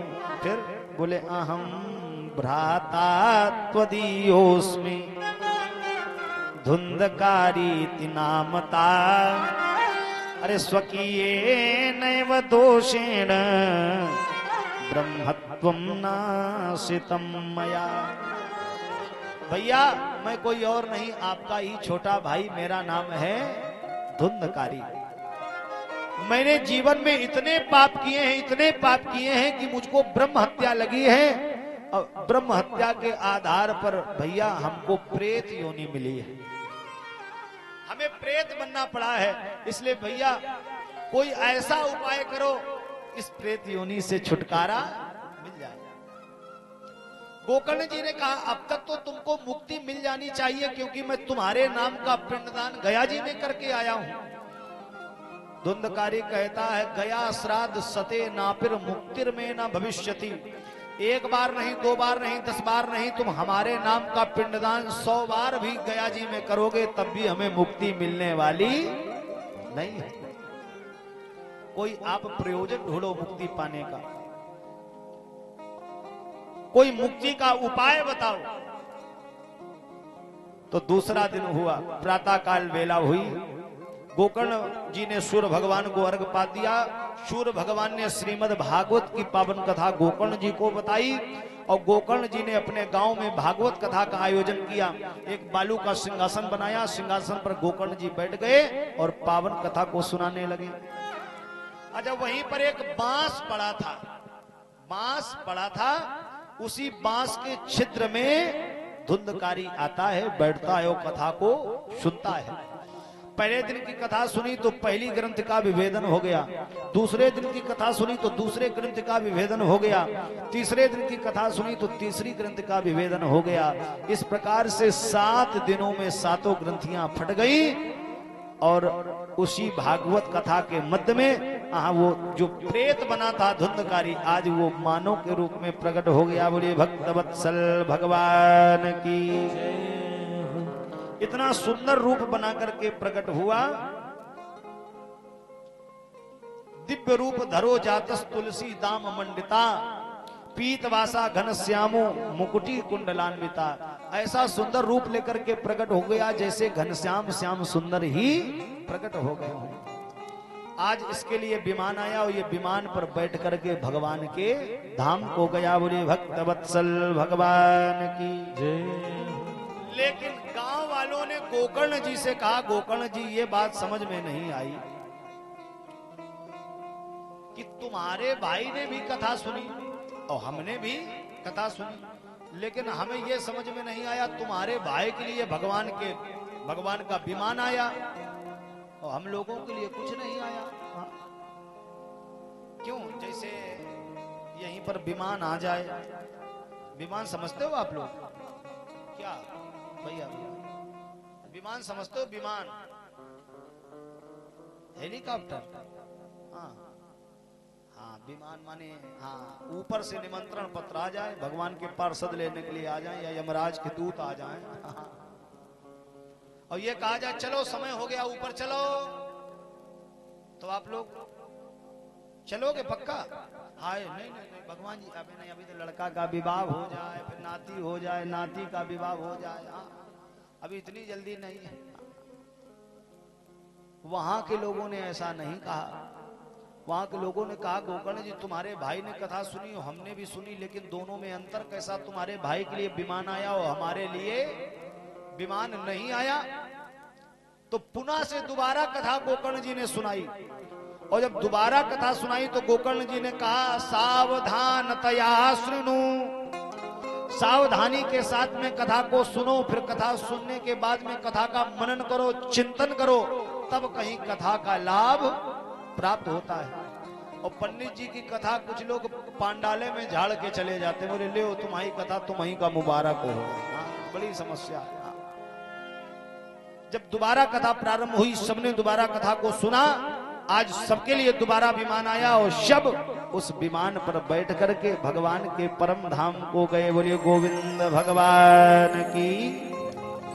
इस प्रकार से सब विमान पर बैठ करके गए। जिस प्रकार से जब राम जी अयोध्या को छोड़ करके वैकुंठ को गए तो राम जी सारे अयोध्या वासियों को अपने साथ में बैठाल करके गए, उसी प्रकार से आज गोकर्ण जी भी वैकुंठ गए तो समस्त ग्वाल वालों को विमान पर बैठाल करके, समस्त गांव वालों को विमान पर बैठाल के अपने परम धाम को गए। बोलिए गोविंद भगवान की जय।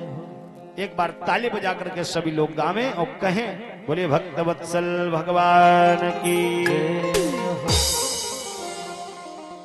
अपनी मुक्ति का मार्ग बनाते चलो, अपनी मुक्ति का मार्ग बनाते चलो, कृष्ण गोविंद गोपाल गाते चलो, कृष्ण गोविंद गोपाल गाते चलो, कृष्ण गोविंद गोपाल गाते चलो, कृष्ण गोविंद गोपाल गाते चलो।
गोविंद गाया। मीरा ने जैसे जैसे गोविंद गाया। मीरा ने जैसे जैसे गोविंद गाया। मीरा ने जैसे जैसे गोविंद गाया। वैसे तुम भी तो कुछ गुनगुनाया करो। वैसे तुम भी तो कुछ गुनगुनाया करो।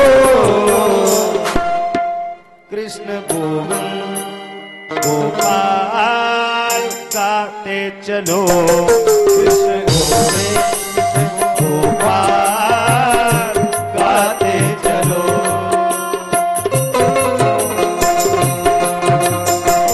ताली बजाते हुए देखो भैया भैया, मीठी मीठी ताली अवश्य बजाते रहो। देखो ताली बजाने के बड़े फायदे हैं। जेके भैया ताली बजाओ। पहली बात कहती राम कथा सुंदर करतारी और संशय विहग उड़ावन हारी। ताली जब बजती है तो आवाज आनी चाहिए। सुनो ऐसे कैसे, ये आवाज जब आती है तो हृदय में जो काम क्रोध मद लोभ ऐसे हैं ये चोर ये भाग जाते हैं। दूसरी बात जब ताली बजती है तो हाथ की रेखा बढ़िया हो जाती, ठीक हो जाती है।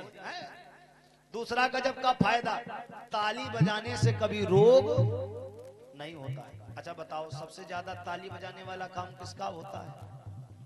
घर में लड़के का जन्म हो गया आ गए, विवाह हुआ सो आ गए। आते हैं आपके यहाँ? आते हैं? समझ गए कौन? समझदार हो आप लोग। उनको कभी हॉस्पिटल में भर्ती हुए देखा है? हाँ, तुम लोग हाय मलेरिया हो गया है, डेंगू हो गया, उनको कुछ नहीं। क्यों? हाँ बढ़िया ताली ही बजाते हैं। हाँ, तो सबसे बढ़िया बात ताली बजाने से रोग नहीं होता है। और सबसे गजब की बात भैया, सबसे गजब की बात, कोई आपका दुश्मन बैठा है आपके सामने, आज तक मौका नहीं मिला, मार नहीं पाए, इससे बढ़िया मौका नहीं। कृष्ण गोविंद धीमे से मौका, लेकिन ये वाला यहाँ ना आजमाना, ठीक है? ताली बजा करके कहें कृष्ण गोविंद गोपाल गाते चलो। कृष्ण गोविंद गोपाल गाते चलो।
चलो कृष्ण गोविंद गोपाल गाते चलो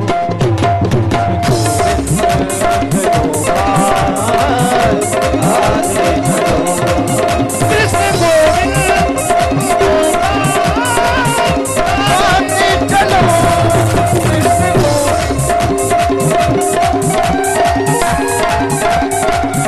चलो। बोलिए शंकर भगवान की जगह थोड़ा तेज लगाई।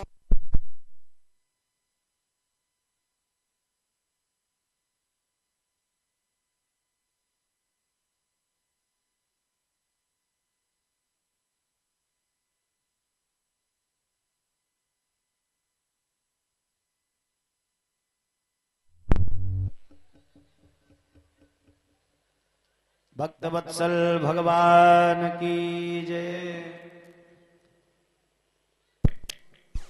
श्री राम।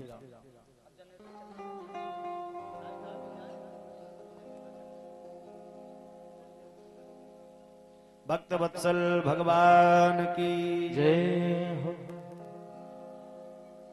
तो कथा कहां चल रही परीक्षित जी?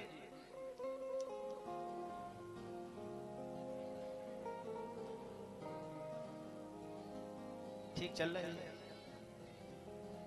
एक बार ये तो यहाँ की चर्चा नहीं, आपको बता, एक बार कथा चले तो परीक्षित में यहाँ तो हमारे पिता तुल्य बुजुर्गगण हैं। एक माता जी थी, हमने कहा माता जी कथा कहाँ चल रही? एकदम खड़ी हो गई।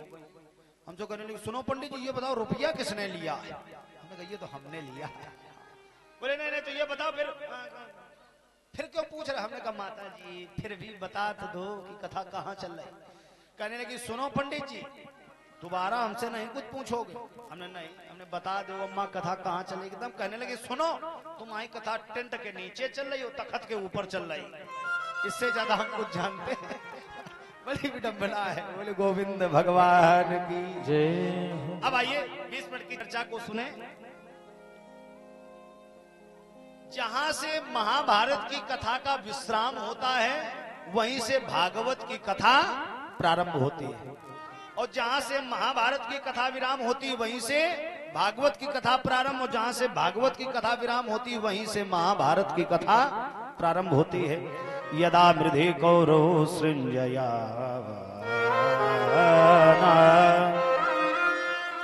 वीरे स्वथो वीर गतिम गतेषु ब्रकोदरावेत गदा विमर्श भग्नोरुदंडे धृतराष्ट्र पुत्रे। आज कौरवी सेना सबकी सब समाप्त पड़ी है, समस्त सेना समाप्त पड़ी है। दुर्योधन की जंघाएं टूटी पड़ी हैं, दुर्योधन की जंघाओं में भीम की गदा का प्रहार किया गया है। ये दुर्योधन अंतिम समय में इसके मन की तृष्णा नहीं समाप्त हो रही है। ये दुर्योधन बार बार सोच रहा है कि कहां पर हम 100 के 100 भाई मारे गए और कहां पर हम उन 5 पांडवों का कुछ भी बिगाड़ नहीं पाए। देखो जीवन में धन आ जाए अच्छी बात है, वैभव आ जाए अच्छी बात, मकान बन जाए अच्छी बात, धनवान हो जाओ अच्छी बात है, लेकिन कभी भी धन का अभिमान ना आवे। ज्ञानी हो जाओ लेकिन ज्ञान का अभिमान ना आवे, वैभव मिल जाए लेकिन वैभव का अभिमान ना आवे। अरे रावण के पास में क्या नहीं था? सब कुछ था रावण के पास में। सोने से मरी हुई लंका, जिसका इतना बड़ा परिवार हो, 1 लाख पूत 1.25 लाख नाती, और ता रावण घर दिया ना बात। इतना सब कुछ है रावण के पास में, लेकिन हुआ क्या? था भरा सोना मगर अरे लंक की दीवार पर, अरे एक रत्ती ना मिला रावण को मरती बार पर। सब कुछ था रावण के पास में लेकिन कुछ नहीं बचा। क्यों? बोले सिर्फ अभिमान के कारण, सिर्फ अभिमान के कारण। जीवन में धन आ जाए, कुछ लोग गांव में ऐसे होते हैं, थोड़ा सा धन आया छाती ठोक के कहते हैं हमारा पावर जानते हो, हमारे समान कोई नहीं है। काहे का अभिमान करते हो भैया, जब रावण का अभिमान नहीं चला, हम तो कुछ नहीं है। दुर्योधन को अभिमान है, इसलिए समस्त कौरवी सेना समाप्त हो गई। दुर्योधन अधमरा पड़ा है और सोच रहा है हमारे जितने भाई थे सबके सब भाई मारे गए, लेकिन उन पांडवों का हम कुछ भी बिगाड़ नहीं पाए। तब तक इसका मित्र है जिसका नाम है अश्वत्थामा। अश्वत्थामा आ गया। अश्वत्थामा ने कहा मित्र तुम्हारा ये हाल किसने किया? दुर्योधन कहने लगा मित्र ये न पूछो, हमारा हाल करने वाला कोई और नहीं, बोले सिर्फ भीम है। भीम ने हमारी जंघाओं को तोड़ दिया है। अश्वत्थामा ने कहा देखो मित्र, मैं तुम्हारा मित्र हूं और मित्र का ये फर्ज बनता है दूसरे मित्र की रक्षा करना। मित्रता न ऐसा रिश्ता है, अरे जब जी चाहा तब तोड़ दिया, अरे मिट्टी का नहीं खिलौना है, अरे जब जी चाहा तब फोड़ दिया। अरे मित्रता करनी है तो कृष्ण और सुदामा जैसी करो, मित्रता करनी है तो राम और सुग्रीव जैसी करो, मित्रता करनी है तो दूध और पानी जैसी करो, अरे मित्रता करनी है दिया और सलाई जैसी करो, मित्रता यदि करनी है तो सुई और धागे जैसी करो। लेकिन आज के समय में मित्रता सिर्फ स्वार्थ की रह गई है। अगर जेब में ये वाली व्यवस्था है तो हजारों मित्र हैं, फिर तो कहेंगे आओ चलो तालिग्राम में होटल में हो आए। हाँ, और जब पैसा खत्म कोई मित्रता नहीं। आज काल के मित्र के उल्टे हैं तो तौर, और बाहर से कुछ और हैं भीतर से कुछ और। अश्वत्थामा कहता मैं तुम्हारा मित्र हूं, बताओ बताओ मित्र मैं तुम्हारे लिए क्या कर सकता हूं। अश्वत्थामा कहता है दुर्योधन से मित्र मैं तुम्हें वचन देता हूं, जिन पांडवों को पूरी जिंदगी तुम समाप्त नहीं कर पाए, मैं तुमको वचन देता हूं कल सूर्य भगवान के उदय होने से पहले पांचों पांडवों के सर काट करके मैं तुम्हारे चरणों में रख दूंगा। अगर ऐसा ना कर पाया मित्र तो तुम मुझको मित्र कहना बंद कर देना, राज्य से निकाल देना। अब तो दुर्योधन बहुत प्रसन्न हो गया। अब तो दुर्योधन ने लोभ दे दिया, लोभ। अगर मित्र तुम इतना काम कर दोगे, जो मांगोगे मैं दे दूंगा। धन मांगोगे धन, राज मांगोगे राज, वैभव मांगोगे वैभव, जमीन मांगोगे जमीन, सब कुछ देने के लिए तैयार हो। अच्छा, लोभ में बड़ी ताकत होती है परीक्षित जी। कोई तालिग्राम जा रहा हो, उससे आप कह दो भैया एक काम करना सब्जी हमारे लिए भी ले आना। बाजार कहाँ लगती? तालिग्राम। हमारे लिए भी सब्जी ले आना। वो कह देगा देखो भैया बात ये है कि हम ले तो आए लेकिन किंतु परंतु अगर मगर तगर लग जाए समझ जाओ सब्जी आने वाली नहीं। अगर वो ये कह दे कि हम जा तो रहे तालिका ग्राम, लेकिन अब क्या बताएं, कोई भरोसा नहीं। हमारा कब 12 बज जाए रात का, बाजार बंद हो जाए, और उससे अगर ये कह दो देखो एक काम करो ये 500 का नोट है, 200 की सब्जी लाना और 300 का कुछ खा पी लेना, समझी? सब्जी पहले आएगी, काम बाद में होगा। तो लोभ में बड़ी ताकत होती है। तो लोभ दे दिया दुर्योधन ने, राज मांगोगे राज दे दूंगा, धन मांगोगे धन दे दूंगा, जो भी मांगोगे मैं तुम्हें देने के लिए तैयार हूं। अरे आज रात्रि का समय हुआ, अश्वत्थामा ने उल्लू को देख करके नीति बनाई, जब पांडव अपने कमरे में सो रहे होंगे तो सोते में जाऊंगा, सबके सर धड़ से अलग कर दूंगा, वो मित्र के चरणों में रख दूंगा। लेकिन मैया उस भक्त का कोई कुछ नहीं बिगाड़ सकता है जिस भक्त के ऊपर परमात्मा का हाथ है। जाको राखे राम जी, अरे मार सके ना कोई, अरे बाल न बांका कर सके चाहे जग बैरी हो, उसका कोई भी बाल बांका नहीं कर सकता है। अच्छा, भगवान तो सब जानने वाले हैं, तन की जाने मन की जाने, जाने चित्त की चोरी, उन प्रभु से क्या छिपा, जिन हाथ जगत की डोरी। उन परमात्मा से कुछ नहीं छिपा है। कन्हैया ने तो पूरी लीला ही बदल दी। जहां पर रोज 5 पांडव सोते थे, आज कन्हैया ने 5 पांडवों को अपने कमरे में लिटा दिया, लेकिन भावी और होनी को कोई भी मेट नहीं सकता है। जहां पर रोज 5 पांडव सोते थे, आज वहां पर पांडवों के बेटे लेट गए। रात्रि का समय हुआ, ये अश्वत्थामा आया पांडव के पुत्रों को ही पांडव समझ बैठा और पांचों बेटों के सर धड़ से अलग कर लिए। बड़ी प्रसन्नता के साथ में दुर्योधन के पास में पहुंच गया। अरे मित्र, मैं अपने वादे के अनुसार पांचों पांडवों के सर लेकर के आ गया हूं। दुर्योधन कहने लगा, मित्र मित्र, सबसे पहले मुझे उस भीम का सर दे दो जिस भीम ने हमारी ये दशा बनाई है। उन सरों में से जो भीम के बेटे का सर था वो दे दिया, और जैसे ही दुर्योधन ने उस सर को दबाया तो वो सर फूट गया। और जब सर फूट गया तो दुर्योधन जान गया, मित्र हमें लगता है ये पांडवों का सर नहीं है, ये हमें लगता है पांडवों के सर नहीं बल्कि पांडव पुत्रों के सर हैं। अरे अरे मित्र, आज तुमने ये क्या कर दिया? अरे हमारी दुश्मनी तो पांडवों से थी, पांडव पुत्रों से नहीं थी। रहा न कुल रोवनिहारा। अरे मित्र, हमारी दुश्मनी पांडवों से थी, पांडव पुत्रों से नहीं थी। मित्र बहुत गलत किया है। इतना कहकर के आज दुर्योधन का प्राणांत हो गया।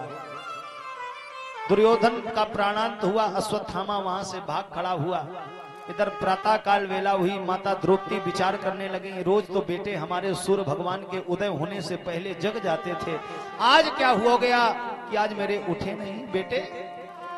आज कक्ष में पहुंची तो देखा क्या, हाय हाय हाय, पूरा का पूरा कमरा रक्त रंजित पड़ा है, बच्चों के धड़ रखे हैं, सर का कहीं भी कोई पता नहीं है। द्रौपदी चिघाड़ती हुई रोने लगी। ढेरों में रक्त बह रहा था। एक अबला खड़ी रो रही थी। द्रौपदी बाल बिखराए हुए लालों पर पड़ी रो रही थी। 5-5 पुत्र जिस माता के समाप्त हो जाएं, उस माता के हृदय की पीड़ा को सिर्फ एक मां ही जान सकती है। पांचों पांडव आ गए। अर्जुन ने संकल्प ले लिया कि देवी, जिसने भी हमारे पुत्रों के साथ में ऐसा विश्वासघात किया है, मैं उसको जीवित नहीं छोड़ूंगा। अर्जुन रथ पर बैठे अश्वत्थामा को बंदी बना लिया। बंदी बना करके आज द्रौपदी के चरणों में डाल दिया। अर्जुन ने कहा, द्रौपदी ये है अश्वत्थामा, ये हत्यारा है हमारे बच्चों का, हमारे बच्चों को इसने मारा है, इसलिए इसे समाप्त कर दो। धन्य है माँ, माँ होती है। द्रौपदी कहने लगी, अगर इसके मारने पर हमारे बेटे वापस आ जाएं तो इसे मार दो, लेकिन हमें पता है इसके मारने पर भी हमारे बेटे वापस आने वाले नहीं है, इसलिए छोड़ दो। द्रौपदी कह रही है, अरे कौन के वास्ते दुख दर्द बताया न गया, कौन के वास्ते दुख दर्द बताया न गया, कौन के वास्ते दुख दर्द बताया, मीठी मीठी ताली बजा न गया, कौन के वास्ते दुख दर्द बताया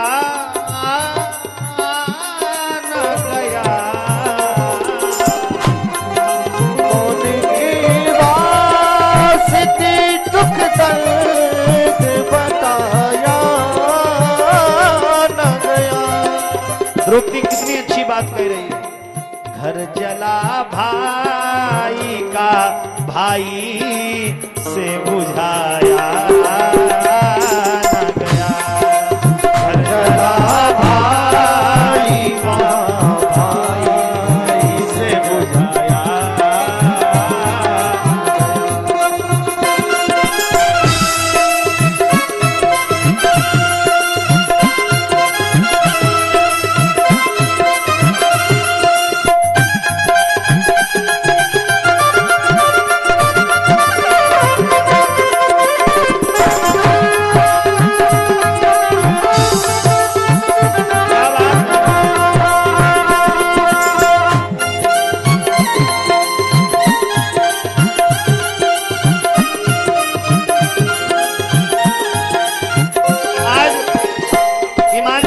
द्रौपदी कह रही हैं, लोग गैरों को भी अपना ही बना ले,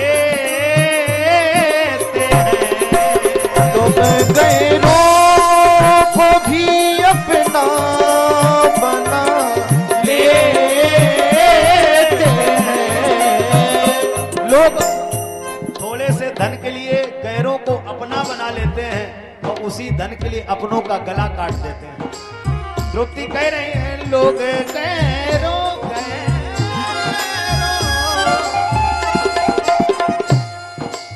लोग कैरो को भी अपना ही बना लेते हैं।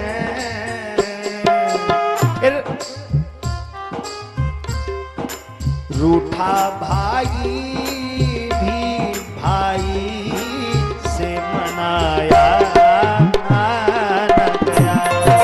रूठा भाई भी भाई से मनाया न गया। रूठा भाई भी भाई से मनाया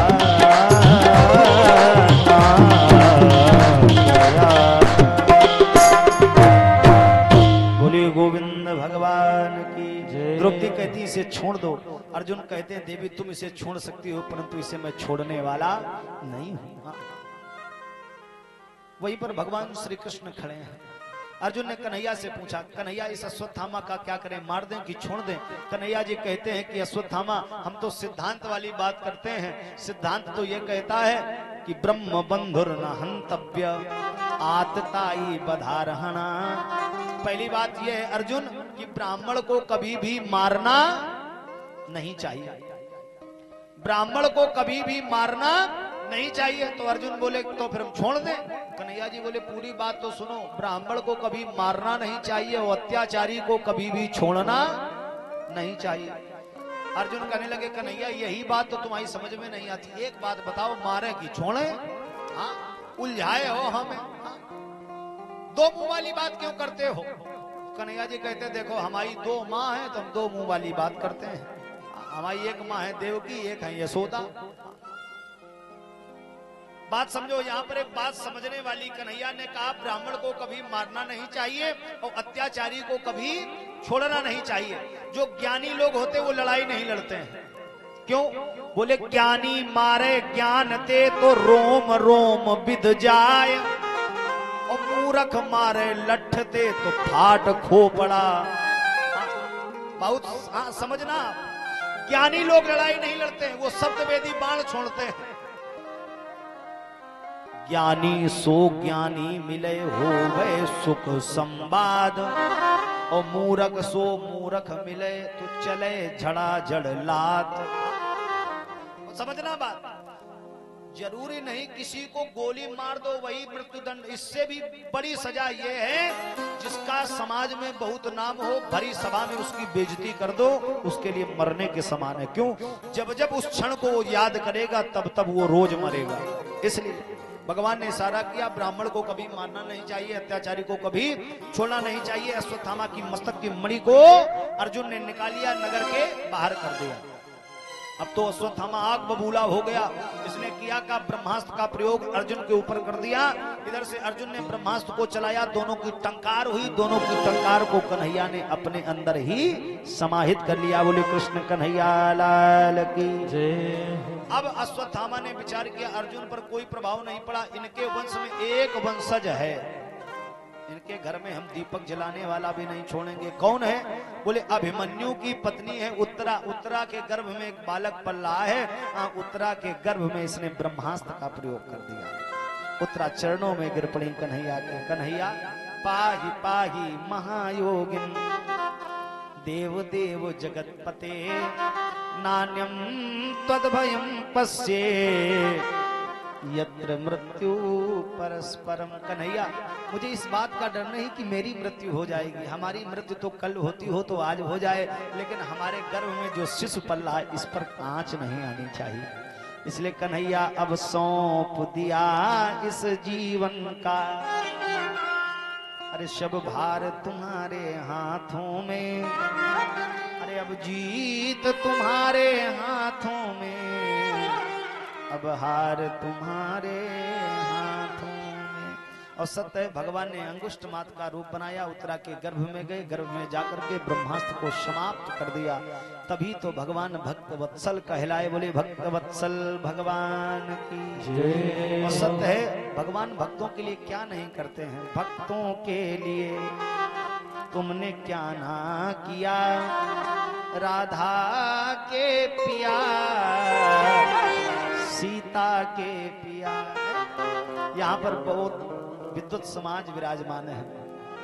ईमानदारी से भगवान क्या नहीं करते हैं भक्तों के लिए। जिनको नहीं को जानत जग में, एक एक पंक्ति को सुनना। जिनको नहीं को जानत जग में, अरे तिनको प्रभु आप जनावत हो। और जिनके घर भोजन साग नहीं, अरे तिन 56 भोग खवावत हो। और फिर भी संसार के लोग ऐसे दीनानाथ नहीं कहते जिनके पद में पद त्राण नहीं, तिनको गज अश्व चढ़ावत हो। और जब इतने काम किए तुमने, तब दीनानाथ कहावत हो। तो भगवान की लीला का पार नहीं पाया जा सकता है। जिन उत्तरा के गर्भ की रक्षा करी, जब उस बालक का जन्म हुआ तो उस बालक का नाम परीक्षित पड़ा। बोलिए श्री परीक्षित जी महाराज की। और सत्य है, भागवत में सबसे बड़ा कोई पात्र है तो वो है परीक्षित। अगर परीक्षित न होते तो शायद हमारे आपके मध्य में ऐसा दिव्य ग्रंथ भी न होता। बोलिए श्री परीक्षित जी महाराज की। परीक्षित महाराज को महात्मा समय का श्राप तक्षका शब्द में हनी, इन्हीं महाराज परीक्षित को श्राप लगा। कल इसकी चर्चा हम आपको विस्तार से सुनाएंगे। और हमारा पूर्ण समय जो है 4:30 बज चुका है। बोले गोविंद भगवान की जय। और देखो हम देख रहे हैं कि कुछ लोग 4 बजे आए हैं। और जब देखो ये 4 बजे जो आए हैं, ये मालूम अभी तुमसे कहेंगे पंडित जी बहुत जल्दी कथा बंद कर दी। ईमानदारी से ये ही कहेंगे जो 4 बजे आए हैं। और जो 12-1 के आए हैं वो नहीं कहेंगे। ये इस टाइम पे आए कि ज्यादा देर भी ना बैठना पड़े और प्रसाद भी मिल जाए। हाँ, ये तो हास्य भाव है। हाँ, ऐसी भावना नहीं है। खैर, लेकिन आपको समय मिला, आप पधारे, आपका बहुत बहुत स्वागत है। आप आए तो कम से कम यही सौभाग्य का विषय है। तो निवेदन, आज कथा का दूसरा दिन हो गया है, 5 दिन शेष हैं। तो माताओं से विशेष हमारा निवेदन, कल से एक माता 10-10 माता को लेकर के आवे, आपकी जिम्मेदारी है। ठीक है? आपके पास में तो इतने बहाने, जी तुम्हें हमारी कसम हो चले का परी है। हाँ, तुम तो ला सकती हो। तो निवेदन है, एक माता कल 10-10 माता को लेकर के आवे, लेकिन 4 बजे नहीं, समय से आप लोग पधारे। समय से कथा विराम होगी, समय से प्रारंभ होगी। बोले वृंदावन बिहारी लाल की जय। आइए एक सुंदर सा भजन, इसके बाद में भगवान के मंगलमयी आरती का दर्शन करेंगे। बोलिए बांके बिहारी लाल की जय। भक्त वत्सल भगवान की जय। गोविंद भगवान की जय। सुनाओ। और हमारे गोविंद मेरो है, गोपाल मेरो है। मीठी मीठी ताली बजाते मेरो है, गोपाल मेरो है। गोविंद मेरो है, गोपाल मेरो है। श्री बांके बिहारी लाल मेरो है। श्री बांके बिहारी लाल मेरो है। गोविंद मेरो है, गोपाल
गोविंद भगवान की। और आप सभी से हमारा निवेदन, अपने चरणों को कष्ट दें, खड़े हो जाएं और भगवान की मंगलमयी आरती का दर्शन करेंगे। और कल ठीक मध्याह्नकालीन वेला में आप सभी लोग 12 बजे पधारें। आप सभी का बहुत बहुत साधुवाद, धन्यवाद। दूसरे दिन के हिसाब से आपकी संख्या ठीक है, लेकिन कल से और संख्या बल से पधारें। देखो, जब तक जीवन है मैया तब तक गृह कार्य से फुर्सत मिलने वाली नहीं है। जब तक है जिंदगी, फुर्सत न होगी काम से। और कुछ समय ऐसा निकालो, प्रेम कर लो, राम से ये अवसर मिलेगा नहीं। इसलिए उनका भी ध्यान रखा करो। हाँ, वो पीछे रह गई। हाँ, गोविंद भगवान की जय जय। हाँ, सभी लोग नहीं, सड़क के नीचे रहा करो। देखो, ये परिधि बनाई गई है। जो आरती करेंगे एक एक करके बाद में आएंगे। हैं गोविंद भगवान की जय। और 2 आरतियां आज रखी गई हैं, 2 आरतियां बनाई गई हैं। तो आप लोग सभी लोग आरती किया करो। हैं तो बड़े सुंदर भाव के साथ में 2 आरतियां इसलिए बनवाई, एक माताओं के लिए, एक पिता तुल्य बुजुर्गों के लिए। तो पुरुष लोग यदि आरती करना चाहें, आपके लिए भी है और आपके लिए भी है। गोविंद भगवान की जय। ओम चंद्रमा मनसो जातचोः सूर्यो वजायतः श्रोत्राद् वायुष प्राणस्य मुखादग्निर्जायतः। थोड़ा सा इको बढ़ा दें। श्री राम राम। और श्री भागवत, इस माइक की भी आवाज बढ़ा दें। श्री भागवत भगवान की है आरती, पापियों को पाप से है तारती। श्री भागवत भगवान की है आरती, पापियों को पाप से है तारती। पापियों को पाप से है तारती, पापियों को पाप से उबारती। पापियों को पाप से है तारती, पापियों को पाप से है उबारती। भागवत भगवान की है आरती, पापियों को पाप से तारती। श्री भागवत भगवान की है आरती, पापियों को पाप से है तारती। और जो भी लोग आरती करना चाहें, एक एक करके आरती करते जाएं। आप दोनों लोग वहां जाइए मंदिर।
श्याम यही राम यही घन श्याम यही श्री राम यही घन श्याम यही जग के मंगल की आरती, पापियों को पाप से है तारती। श्री भागवत भगवान की है आरती, पापियों को पाप से है तारती।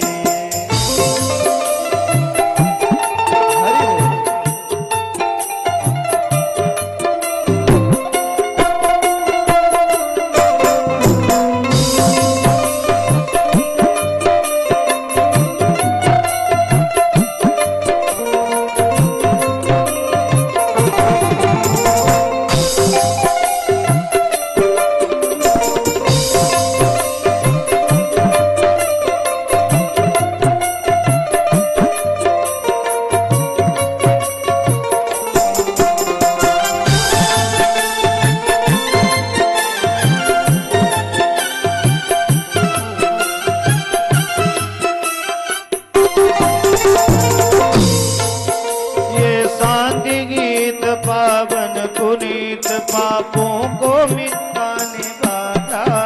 ये शांति गीत पावन पुनीत पापों को मिटाने वाला।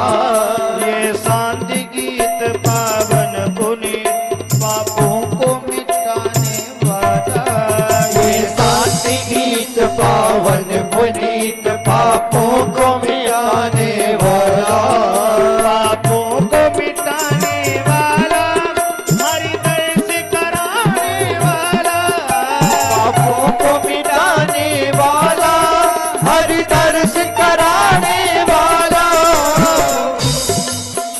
ये सुख करनी ये दुख हरनी, ये सुख करनी ये दुख हरनी। श्री मधुसूदन की आरती, पापियों को पाप से आरती। श्री भागवत भगवान की है आरती। पापियों को पाप से है तारती। मधुर बोल जगपंथ खोल, सन्मार्ग दिखाने वाला, बिगड़ी को बनाने वाला। ये मधुर बोल जगपंथ खोल, सद्मार्ग दिखाने वाला, बिगड़ी को बनाने वाला। ये मधुर मधुर मन मधुर बोल जगपंथ खोल, सन्मार्ग दिखाने वाला, बिगड़ी को बनाने वाला। ये मधुर बोल जगपंथ खोल, सद्मार्ग दिखाने वाला, बिगड़ी को बनाने वाला। हरि नाम यही हरि धाम यही, हरि नाम यही, हरि नाम यही। उनकी महिमा की आरती, पापियों को पाप से भागवत भगवान की हरि आरती। पापियों को पाप से है तारती। और गौरम करुणावतारम संसार सारम बुद्धि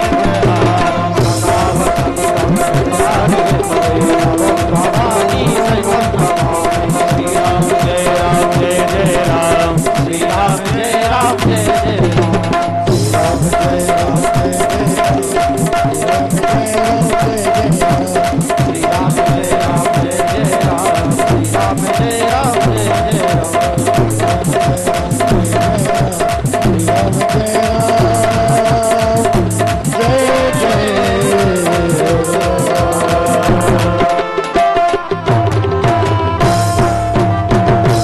बोलिए श्रीमद् भागवत महापुराण की, शंकर भगवान की, गौरी मैया की।